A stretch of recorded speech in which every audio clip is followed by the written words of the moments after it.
10 അനുഭവങ്ങളാണെന്ന് പറയുന്നത്. ഞാൻ എല്ലാ അനുഭവത്തിലും പറയുന്നുണ്ട്. നിങ്ങൾ എൻ്റെ വോയിസിലൂടെയാണ് കേൾക്കേണ്ടതെങ്കിൽ നിങ്ങൾ മെമ്പർഷിപ്പ് എടുത്തിട്ട് വരിക, അല്ലെങ്കിൽ കാത്തിരിക്കുക.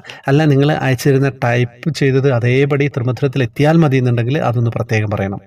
നമസ്കാരം ശ്രീകാന്ത് ജി. എൻ്റെ പേര് ശ്രീലക്ഷ്മി. തൃപ്പൂണിത്തുറയിലാണ് താമസം. തൃമധുരത്തിലെ അംഗമാണേ. ഞാൻ കണ്ണനെ അറിഞ്ഞു തുടങ്ങിയത് വെറും 5 വർഷങ്ങൾക്ക് മുന്നേ മാത്രമാണ്. അതിനു മുന്നേ ഞാൻ മഹാദേവനെയാണ് പ്രാർത്ഥിച്ചിരുന്നത്. എൻ്റെ ജീവിതത്തിൽ വളരെ വലിയൊരു പ്രതിസന്ധി ഉണ്ടായപ്പോൾ കൺമുന്നിൽ ഗുരുവായൂരപ്പൻ വന്നു നിന്നു. നിനക്ക് ഞാനുണ്ട് എന്ന് പറയുന്ന ഒരു അനുഭവം എനിക്കുണ്ടായി ഒരു ദിവസം. അന്നു മുതൽ ഇന്നു വരെ എന്നെ കൈവിടാതെ എൻ്റെ കൂടെ തന്നെ ഭഗവാനുള്ള ഒരു ഫീലിംഗ് ആണ് എപ്പോഴും ഉള്ളത്. കൂടാതെ എനിക്ക് ഒരുപാട് അനുഭവങ്ങൾ തന്നിട്ടുമുണ്ട്. അതിൽ നിന്നും ഒരു ചെറിയ, എന്നാൽ എനിക്ക് ഇപ്പോഴും അത്ഭുതം തോന്നുന്ന ഒരു അനുഭവമാണ് ഞാനിവിടെ പറയുന്നത്. ഒരു ദിവസം ഞാൻ ഒറ്റയ്ക്ക് പൊന്നുണ്ണിയെ കാണാൻ അതിരാവിലെ ബസ്സിൽ പുറപ്പെട്ടു. കാര്യമായ ഒന്നും കഴിച്ചിരുന്നില്ല. ക്യൂ നിൽക്കുന്നതിന് മുന്നേ എന്തെങ്കിലും കഴിക്കാമെന്ന് വിചാരിച്ചു. പക്ഷേ അമ്പലത്തിലെത്തി ഫ്രഷായി നേരെ ക്യൂവിലേക്ക് കയറി. ഭക്ഷണത്തിൻ്റെ കാര്യം ഓർത്തതേ ഇല്ല കേട്ടോ. കുറച്ച് കഴിഞ്ഞപ്പോൾ ചെറുതായി വിശക്കാൻ തുടങ്ങി.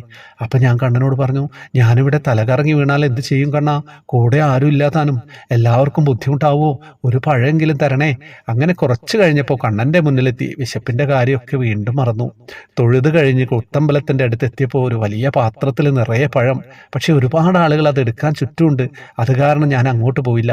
കണ്ണനോട് പഴം ചോദിച്ച കാര്യവും മറന്നു. ഒരു വട്ടം പ്രദക്ഷിണം വെച്ച് കഴിഞ്ഞപ്പോൾ അതേ സ്ഥലത്ത് വീണ്ടും ആൾക്കൂട്ടം. വീണ്ടും പഴം നിറഞ്ഞിരിക്കുന്നു അതിൽ. പക്ഷെ അധികവും പഴുക്കാത്തത്. അത് കാരണം എല്ലാവരും താഴെ വരെ പരതി നോക്കുന്നുണ്ട്, പഴുത്ത പഴം ഉണ്ടോ എന്ന്. അപ്പോഴാണ് ഞാൻ കണ്ടത് ഒരു പഴം നേരെ മുകളിലിരിക്കുന്നു. ഞാനത് എടുത്തു നടന്നു. അത് കഴിഞ്ഞ് പുറത്തു വന്നപ്പോഴാണ് ഞാനോ ആലോചിച്ചത്, ഒരു പഴമെങ്കിലും തരണേ കണ്ണാന്ന് ഞാൻ പറഞ്ഞത് എൻ്റെ പൊന്നുണ്ണി കേട്ടല്ലോ. ഇത്ര ആളുകൾ ആ പാത്രത്തിൻ്റെ താഴെ വരെ പരതി നോക്കിയിട്ടും ആ ഒരു പഴം മാത്രം മുകളിൽ അങ്ങനെ അനങ്ങാതെ ഇരിക്കാൻ ഒരു ചാൻസും ഇല്ല. എൻ്റെ കണ്ണും മനസ്സും നിറഞ്ഞു പോയി. നമ്മൾ മനസ്സിൽ കാണുന്നത് പറയുന്നത് ഒക്കെ അവിടെ ആ പൊന്നുണ്ണി അറിയുന്നുണ്ട്. ഇങ്ങനെ ഒരുപാട് അനുഭവങ്ങൾ വേറെ ഉണ്ടായിട്ടുണ്ട്. എല്ലാം പറയണം ത്രിമധുരത്തിലൂടെ. ഒരു കാര്യം ഇവിടെ പറഞ്ഞോട്ടെ സാർ.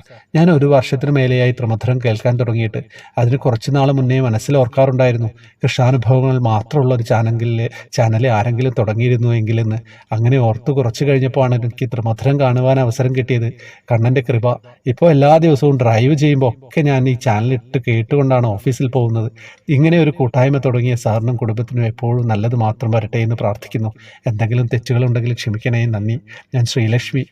ഈ ഒരു അനുഭവം ഒന്ന് പറയാമോ? ഒരുപാട് നാളായി പറയണമെന്ന് വിചാരിക്കുന്നു. തിരക്കായിരുന്നു. ഇപ്പോൾ പനിയായിട്ട് ഓഫീസിൽ പോകാൻ പറ്റാതെയായി കുറച്ച് ദിവസം. ആശ്വാസം തോന്നിയപ്പോൾ എഴുതിയതാ. ഒന്ന് പറയണേ പ്ലീസ്. ഇതാ പറഞ്ഞിരിക്കുന്നു കേട്ടോ. വേറെ ഒന്നും പറയാനില്ല. ഹരേ കൃഷ്ണ. കണ്ണൻ കാത്തോളും. എന്താ കഥ ശ്രീലക്ഷ്മി?